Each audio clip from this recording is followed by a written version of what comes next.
ապրեք ապրելու համար, ոչ դեղեր խմելու համար։ Ապրեք ինքներդ ձեզ նեղություն տալով։ Ջահելներին հանգիստ թողեք։ Նրանք այնքան հոգսեր ունեն, նրանք այնքան կարիքներ ունեն։ Եթե կարող եք օգնել, խնդրեմ, իմ հարցը որ ասում է նկուղից բան պիտի բերվի, մինչև ինքը կմտածի, ես արդեն նկուղից բերում եմ տվյալ։ Ջղայնանում ասում է, մամա, ես քեզ չէի ասել, բայց ես գնացի բերեցի։ Ես այս տարիքում աշխատանքից հոգնած գնում եմ տուն, երբեմն քաղցած։ Ինքնաբավ եք։ Բայց մինչև դուրնից ներս մտնելը ես այգի ունեմ։ Ճիշտ է, դա խնամված, շատ խնամված այգի չի, բայց այնտեղ տարվա բոլոր եղանակներին ես ունեմ ծաղկող ծաղիկ։ Եվ չեմ մնացել թասով վաճառվող ելակներին կամ փայլեցրած թույնը ներս քաշած խնձորին։ Երբ ես խնձորը գնում եմ, ես անպայման վերցնում եմ փոշոտը։ Որթոտը, որպեսզի այսպես արած չլինի, որ այն թույները, որ սրսկվել է, դե հիմա մի հոգի ինձ լավություն անելու համար ես ասեցի մի հատ բացատրեմ ձեզ։ Հեքիաթը վերջանալուց հետո երկնքից ինչ է անգնում։ 3 խնձոր։ Թագավորը, որ մեռնելու վրա է լինում, ասում է գնացեք բերեք անմահական ջուր, որ ես կենթանանամ։ Դա խնձորի քացախն է։ Ես խնձորի քացախով եմ ապրել եւ սոդայով եմ ապրում, կերակրի սոդայով։ Մաքրում եմ օրգանիզմը։ Ես կորոնայով հիվանդացած մարդկանց հետ աշխատեցի եւ չվարակվեցի։ Ոչ միայն նրա համար, որ ստացել էի կամ չէի ստացել կորոնայի սիճուկը, այլ նրա համար, որտեղ իմ իմունիտետը ես ամեն տարի բարձրացնում եմ։ Ամեն օր, երբ ես մեկին մի լավ բան եմ անում, իմ թոշակից ես վճարում եմ այն երեխայի համար, ով փող չունի, որ վճարը կատարի, որ գա ողնաշարը շտկելու։ Ինչ անենք, չունի, ոչինչ, Աստված ինձ կտա։ Հաջորդ օրը ես իմ կյանք ավելի լավ եմ տեսնում։ Տիկին, այդ հրաշալի բաների մասին եք խոսում, բայց ավաղ մեր ժամկետը այո, տիեզերական կանոնների, որոնք որ աշխատում են ու արդեն մարդը կյանքի փորձի հետ դա արդեն հասկանում է, որ այո, ամեն ինչ բալանսի մեջ է ու ամեն ինչ ոչ պատահական։ Շնորհակալ եմ, որ եկաք ձեր թանկագին ժամանակի համար եւ հետաքրքիր ու շատ տարբերվող զրույցի համար։ Ձեզ ասեմ։ Եվ ընդամենը վերջին եւ ամենակարևոր խոսքը։ Յուրաքանչյուր քաղաքում Օֆելիա կարող է լինի, Տիկին Այդա չէ, Այդա կարող է լինի, շատ, նույնիսկ Վերդինը Այդայի մասին գրել, բայց հիշեք, տիեզերական անեզր տարածության մեջ, հսկայական տարածության, միայն դուք եք, որ ունեք այդ երեխան, միայն դուք եք, որ ամուսնացել եք այս մարդու հետ, միայն դուք եք, եւ եթե այդպես է, մի վնասեք, Տիրոջ ստեղծած այդ միակին, պահեք, փայփայեք, մի նստեք դիվանի վրա, մի նստեք սերիալ նայելու միայն, ես էլ եմ նայում սերիալից առաջ ու հետո ես այնքան եմ աշխատում, որ այդ մի 40 րոպեն կարող է եւ 50, չգիտեմ, համենայն դեպս եղեք ձեր ազգանունի տերը, եղեք ձեր ազգի կառուցողը, խորհուրդ տվեք ջահելին, ոչ թե պարտադրեք, կարող եք օգնել, Աստված ձեզ հետ, չեք կարող օգնել, մի խանգարեք։ Գոնե խաղաղությունը, շնորհակալ եմ։ Եվ հաճախեք պոլիկլինիկաները, շատ տեղերում կան բուժական ֆիզկուլտուրայի կաբինետներ, գուցե ինչ որ միտեղ մի քիչ լավ, ինչ որ միտեղ մի քիչ վատը, բայց եթե չունեք ոչ մեկը, պարզապես հիշեք երեխա ժամանակ ոնց էիք շկաֆի վրայից թռնում գետնին։ Կամ ինչպես էիք թղթից գնդակ սարքում, ֆուտբոլ տշում։ Գնացեք արեք այդ բոլորը եւ Աստված ձեզ հետ։ Ապրեք, շնորհակալություն։ Եթե դու ճիշտ ես ապրել, ճիշտ ես դասիրակել քո երեխաներին, նրանք անպայման կհասկանան, որ հարկավոր է ուշադրության որոշակի հատված նվիրաբերեն ձեզ։ Եվ դա ամենաճիշտն է։ Երբեք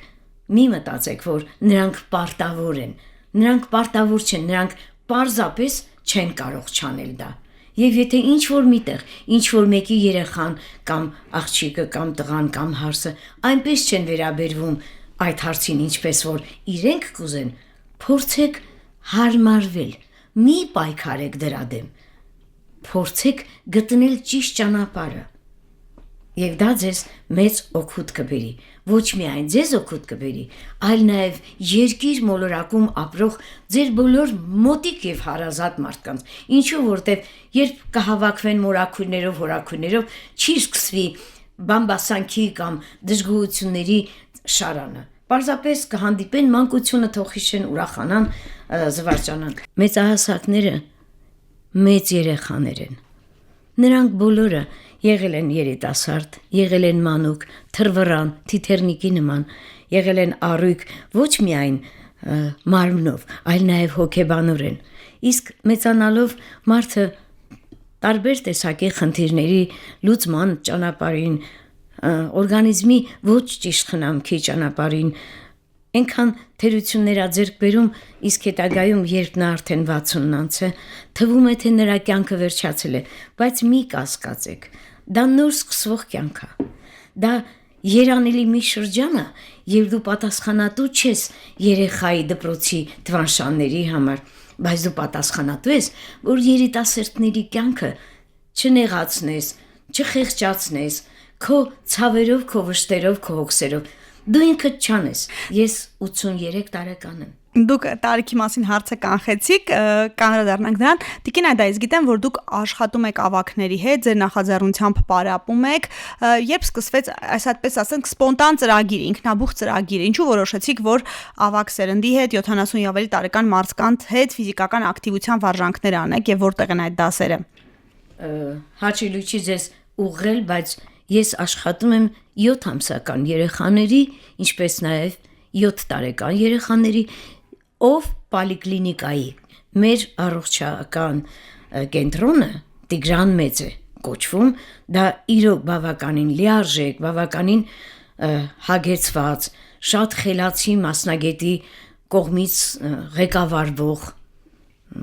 հիմնարկություն է, որտեղ հաճախում են ոչ մենակ 70 անձերը, հաճախում են 7 ամսականները, հաճախում են 2 ամսակ։ Պատկերացրեք, եթե ծնողը քիչ թե շատ հասկանում է, նա նկատում է, որ երեխան մի ձեռքով ավելի ակտիվ է թափահարվում, քան մյուսով։ Եվ այդ դեպքում, եթե հանդիպում է նաև խելացի բժիշկի, որոնք մեզ մոտ մանկաբույժները շատ խելացի մանկաբույժներ ունենք, նրանք հասկանում են, որ եթե այս երեխան հարթաթաթ է, նա անպայման սկալիոզ կունենա միջին կամ բարձր տարիքում եւ քայլելով երկու իրար հավասար ոտքերով ցույց կտա, որ ինքը կաղ է, որովհետև այդ ընթացքը, որ անցնում է մարդը,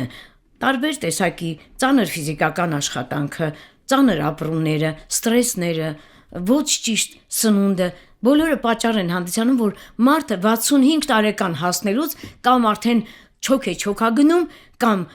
մտածում է, որտեղը խմեց, որը չխմեց, չկա նման բան։ Կարելի է ամեն ինչին մասնագիտանալ, հասկանալ, մարդիկ չգիտեն, բժիշկներ կան նույնիսկ որոշ տեղերում, որ չգիտեն, որ դեղը դա փրկություն չի։ Աղջիկներ կան, որ չգիտեն, որ միայն իրանց ձեռքերով կարող են իրանց գեղեցկությունը ել ավելի արտահայտիչ դարձնել։ Չեմ ուզում վատ բան ասած լինել մեր որոշ բժշկական բաների մասին, որտեղ այն ինչ արվում է, միայն արվում է մարդկանց լավ լինելու համար։ Եթե բժիշկը ինքը կոչված է Հիպոկրատի թիկնոցով երթվելուց հետո միայն դրական բան անելու մարդկանց համար, որոնք իրենց դիմում են, բարդ է նրանց աշխատանքը շատ ծանր։ Կան բաներ, որ դժվարությամբ են ձեռք բերվում, բայց այն ինչ ձեռք է բերվում գիտակցական մակարդակով, դա մնայուն է։ Եվ չի կարելի ասել, որ մեր հասարակության մեջ մեծ մասը այդ մասին մտածում են։ Առողջ սնունդ հասկացողությունը միայն բանավոր հնչեղ խոսք է։ Բառակապակցություն չէ, Տիկին Այդա, դրա կանրադառնանք, գանք ձեր օրինակի, որպես առողջ երկարակեցության, այսպես են կենթանի օրինակ, դուք ձեր տարիքը ասեք, ես գիտեմ, որ չեք խուսափում, եւ ասեք, որ ինչպես եք կարողացել ֆիզիկապես առողջ, ոնց եք պահում, գուցե դուք ինքներդ ձեր կենսակերպում վարժություններ կա, որ անում եք պարտադիր կամ երբ որ մարզում եք մարդկանց, իրենց հետ դուք էլ, այ ձեր կյանքի ընթացքում եւ հիմա առօրյան ինչպես եք անում, որ 80 անցում։ Ես ծնվել եմ 43 թվականին, պատերազմի ուժեղ այն վատ տարիներին։ Ապրել եմ շատ բավականին ծանր մանկություն, որտեվ 7 երեխաների մեջտեղում երեխա լինելը բավականին բարդ բան է։ Աշխատել եմ 16-17 տարեկանից եւ աշխատել եմ եւ ֆրեզի հաստոցի վրա, եւ ժամացույցի գեղարվեստական ժամացույցի գործարանում։ Աշխատել եմ ոչ միայն այստեղ, այլ նաեւ գաղտնի ընդունվել եմ ինստիտուտներ, որովհետեւ տանը աշխատող չունեինք, մեծ քույրերը ամուսնացել էին եւ ես աշխատանքի խիստ պատկերացում ունեի, որ պիտի ես երեխաները կերակրվեն, մեծահասակ մայրը եւ հայրը, ուրիշ մայրը թոշակ չէր ստանում, ընդհանրապես հայրն էլ շատ քիչ, բայց ապրել պետք էր, ինձանից փոքր երեխաներ կային, եւ ես այդ դառը դժվար մանկությունից ձեռք եմ բերել իմունիտետ, որ քանի դեռ կենթանի ես, քանի դեռ շարժվում ես, դու պիտանի ես մարդկանց, երբ պիտանի չես լինի, արդեն քո ապրելը իմաստ չունենա, հանուն հազար ներողություն, եթերում եմ ասում, հանուն զուգարանի ապրել չի նշանակում, որ դուք ապրում եք, փորձեք օգտակար լինել, եթե ոչ ուրիշներին, գոնե ինքներդ ձեզ, սովորեք վարժություններ, Փառք Աստծո, հիմա այնքան ինֆորմացիայի աղբյուրները շատ են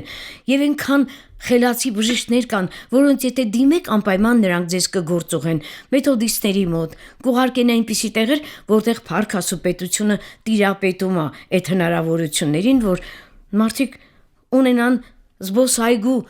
ծառուղի, որի վրա գրված կլինի շնչելու ծառուղի, որտեղ նրա երկու կողմերում աճեցված կլինեն ղեկավարության կողմից հրահանգված ծառեր, որոնք թթվածին կարտադրեն մեր Հայաստանի ամենագերագույն տեղ կոչվող Երևան հատվածում, որը բավականին հարթավայրը ցածր է եւ մենք շատ հաճախ ունենում ենք շատ բարձր կեղտոտվածության օդ, որի համար եւ այսպիսի մի հարց